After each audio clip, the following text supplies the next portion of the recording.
بسم الله الرحمن الرحيم. عن أبي هريرة رضي الله تعالى عنه قال قال رسول الله صلى الله تعالى عليه وسلم: تنكح المرأة لأربع: لمالها ولحسبها وجمالها ولدينها فاظفر بذات الدين تربت يداك. رواہ البخاری.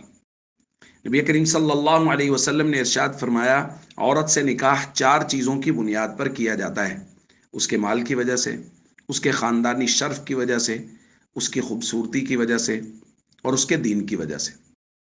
اور فرمایا، تو دیندار عورت سے نکاح کر کے کامیابی حاصل کر. اگر ایسا نہیں کرے گا تو تیرے ہاتھوں کو مٹی لگے گی، یعنی مال کار کے اعتبار سے ندامت اٹھانی پڑے گی. دوستو، یہ بہت بڑا بنیادی اصول ہے نکاح کے باب میں جو نبی پاک صلی اللہ علیہ وسلم نے بیان فرمایا ہے. اور یہ اصول ہے لڑکے والوں کے لیے، کہ لڑکے والے اپنے لڑکے کے لیے رشتہ دیکھ رہے ہیں کسی بچی کا، تو اس بچی میں کون کون سی صفات عام طور پہ دیکھی جاتی ہیں معاشرتی طور پہ. وہ سب سے پہلے دیکھا جاتا ہے، یعنی عام طور پہ، کہ جی یہ صفت ہے کہ وہ مالدار ہے، یا یہ صفت ہے کہ خاندانی شرف بڑا ہے، یا یہ صفت ہے کہ وہ خوبصورت ہے، یا یہ صفت ہے کہ اس کے اندر دینداری ہے. تو ان میں سے کسی ایک بنیاد پہ نکاح کیا جاتا ہے. حضور نے فرمایا، اگر کامیاب نکاح چاہتے ہو، اگر ایسا نکاح چاہتے ہو جو نسلوں میں بھی خیر کو منتقل کرے، تو پھر دینداری کی بنیاد پہ نکاح کرو. بھائی، یہ ہے نبی پاک صلی اللہ علیہ وسلم نے جو ہمیں بتایا ہے کہ دینداری کو دیکھو. ہمارے ہاں جب لڑکی کا رشتہ دیکھنے کے لیے لوگ جاتے ہیں، سب کچھ پوچھتے ہیں سوائے دینداری کے. یعنی جس چیز کا حضور نے کہا ہے اس چیز کا نہیں پوچھتے. دینداری کا مطلب یہ ہے کہ وہ فرائض و ارکان اسلام کی پابند ہے یا نہیں ہے، نماز، روزہ، قرآن پڑھنا فرض ہے، وہ اس کو آتا ہے یا نہیں آتا. اس کے علاوہ سب پوچھا جا رہا ہے، صرف یہ نہیں پوچھا جا رہا لڑکی کڑھائی سلائی کر لیتی ہے نہیں کر لیتی، وہ کھانا بنا لیتی ہے نہیں بنا لیتی، دنیاوی طور پہ پڑھی کیا ہوئی ہے، سب پوچھتے ہیں.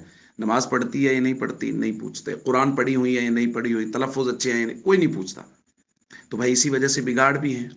تو اس لیے حضور کے فرمان کے مطابق دینداری کا انتخاب کریں بھائی، دینداری کی بنیاد پر نکاح کریں. جب ایسا کیا جائے گا تو اس کی برکات نسلوں میں منتقل ہوں گی. یہ عورت جب ماں بنے گی، یہ بچی جب ماں بنے گی، تو یہ اپنے بچوں کو قرآن گھر میں پڑھائے گی، یہ اپنے بچوں کو تلفظ ان کے گھر میں درست، ان کی نماز کی عادت یہ خود بنائے گی. تو یہ نسلوں کی تربیت دینداری کی بنیاد پر ہو جائے گی.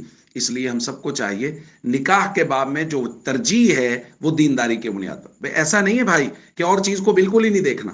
سب سے پہلے دینداری کو دیکھیں، اور اس کے بعد بالکل باقی چیزوں کو بھی دیکھیے کہ وہ اسکول کیا پڑھی ہوئی ہیں، دیکھیے کہ وہ کڑھائی وغیرہ کر لیتی ہیں، دیکھیے کہ وہ کھانا کیا بنا لیتی ہیں. لیکن سب سے پہلے وہ چیز جو حضور نے بیان فرمائی ہے اس پر بھی غور کیجئے، اور اس کی طرف بھی ہم سب کو ضرور توجہ کرنی چاہیے. السلام علیکم ورحمۃ اللہ وبرکاتہ.